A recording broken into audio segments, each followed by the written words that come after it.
അപ്പൻ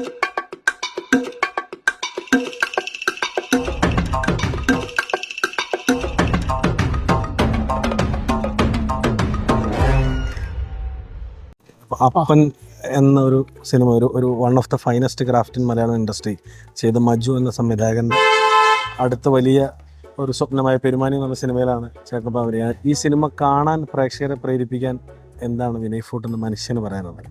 അങ്ങനെ ഇത് ആബ്സല്യൂട്ട്ലി ഒരു കൊമേഴ്ഷ്യൽ എന്റർടൈനർ ആണ്. പിന്നെ ഒരുപാട് നാളുകളായിട്ട് നമ്മുടെ മലയാള സിനിമയിൽ മിസ് ചെയ്യുന്ന ഒരു ജോണറാണ്. നമ്മൾ ഏറ്റവും കൂടുതൽ റിവോച്ച് ചെയ്തിരിക്കുന്ന സിനിമയ്ക്ക് പൊന്മുട്ടയുടെ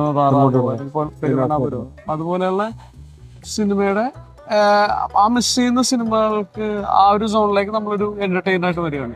ഇന്നലെ പ്രിവ്യൂ കണ്ട എൻ്റെ സുഹൃത്തുക്കളോട് ഞാൻ ചോദിച്ചിരുന്നു. അപ്പോൾ അവരൊക്കെ എന്റർടൈനിങ് ആയ ഒരു സിനിമ എന്ന് തന്നെയാണ് പറഞ്ഞത്. അപ്പോൾ ആ തരത്തിൽ പ്രേക്ഷകനെ നമുക്ക് ഇൻവൈറ്റ് ചെയ്യാൻ സാധിക്കും ധൈര്യമായിട്ട്. 100%. നമ്മളെപ്പോഴും ഒരു സിനിമ പ്രൊമോട്ട് ചെയ്യുന്ന കാണുമ്പോൾ സ്വാഭാവികമായിട്ടും നമുക്കൊരു ഗുഡ് വിൽ ഉണ്ടല്ലോ. നമ്മൾ ഒരാളെ പറ്റിക്കുന്നതിൽ കൂട്ടു നിൽക്കില്ല.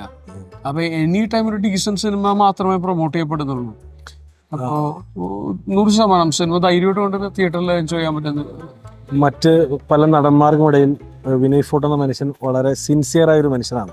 ഇപ്പോൾ ഒരു സിനിമയുടെ പേര് ഞാൻ പറയുന്നില്ല, അതിന് വിവാദം ഉണ്ടാകുന്ന കരുതിയിട്ട് അതിൻ്റെ പ്രൊഡക്ഷൻ സൈഡിൽ നിന്ന് പ്രൊമോഷന് കാര്യമായി പിന്തുണ ലഭിച്ചില്ലെങ്കിൽ പോലും ലഭിക്കാഞ്ഞിട്ട് പോലും വിനയ് ഫോർട്ട് എന്ന മനുഷ്യൻ ഇറങ്ങി അദ്ദേഹത്തിൻ്റെ സമയവും സമ്പത്തും ചെലവഴിച്ചിട്ട് പ്രൊമോഷൻ ചെയ്യുന്ന കണ്ടിട്ടുണ്ട്. അപ്പം അത്തരത്തിലൊരു സിൻസിയാരിറ്റി മറ്റൊരു സിൻസിയറായ സംവിധായകനുമായിട്ട് ചേർന്ന് പ്രവർത്തിക്കാൻ ഉപകാരപ്പെട്ടിട്ടുണ്ട്. ഭയങ്കര ഇത് പറയുന്ന ഓരോ സിനിമകളും ഓരോ തരത്തിൽ നമ്മളോട് വളരെ അടുത്ത് നിൽക്കുന്നതാണ്. പെരുമാനിയുടെ പ്രത്യേകത എന്ന് പറയാൻ വേണ്ടിയിട്ട് ഏറ്റവും അടുത്ത ഒരു സുഹൃത്തായിട്ട് അസോസിയേറ്റ് ചെയ്തു എന്നുള്ള തരത്തിലാണ്. ഇപ്പോൾ സിനിമ അപ്രീഷിയേറ്റ് ചെയ്യുന്നുണ്ട്, അല്ലെങ്കിൽ ഞങ്ങളുടെ പെർഫോമൻസ് അപ്രീഷിയേറ്റ് ചെയ്യുന്നുണ്ട്. അപ്പോൾ ഇത് ഏറ്റവും വലിയൊരു നല്ല സംഭവം എന്ന് പറഞ്ഞാൽ ഞങ്ങളുടെ ഒരു അസോസിയേഷനാണ്. എപ്പോഴും അടുത്ത സുഹൃത്തായിട്ട് വർക്ക് ചെയ്യുന്നു എന്ന് പറയുന്ന ഒരു സാധനം ഉണ്ടല്ലോ.